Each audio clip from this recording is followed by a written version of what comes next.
श्री गोपाळ कृष्ण भगवान की जय। लीळा नंबर 2 चा उर्वरित भाग। सर्वज्ञ पुढे म्हणाले, आमच्या समोर प्रतिज्ञा करा। मग भट्टोबासांनी प्रतिज्ञेची सुपारी दिली, दंडोते घातले, श्रीचरणा लागले। सर्वज्ञ म्हणाले, स्वदेश संबंधित राज्य, 100 ग्राम संबंधित राज्य, संबंधियाचा संबंधू तो विशेषतात राज्य।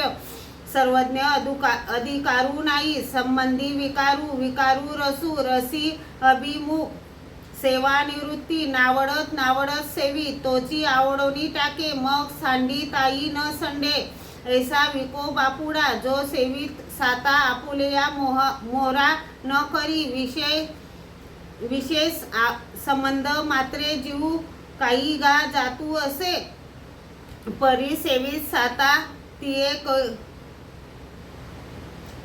तिये एकी गडोदरा घाली, जेथ काही सेनीही उसंत नाही। यावर सर्वज्ञांनी तुरंगमाचा दृष्टांत निरूपण केला। ब्रह्मचारी घोडा असे, तो अवचटे सुटे, घोडी येसी लागे, रावो यव्वाडिये बाहेरी निघे, मग म्हणे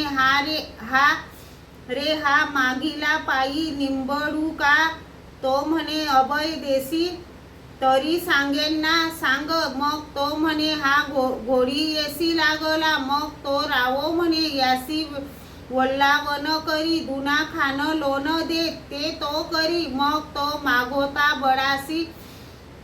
बडासी ये, परी राज वाहकू नव्हे, तोची जरी मागोता सुटे, तरी बाडासी न ये, तथा तोची आवृत्ती सेवा करी, वल्लो अंतू पडे। तसे अनुसरलेल्या पुरुषात जर अनवदानाने विशेष सेवना घडली, तर त्याने दुप्पट अनुष्ठान करावे व प्रायश्चित्तही अधिक दुःखपूर्वक करावे, तरच तो अशा प्रयत्नाने पूर्व आचरणावर येऊ शकतो। त्यामुळे त्याला देहविद्या मिळेल, परंतु मोक्ष मिळत नाही। पण जर त्याला पुन्हा चेतन विशेष सेवना घडली, तर तो अनुष्ठान करू शकत नाही।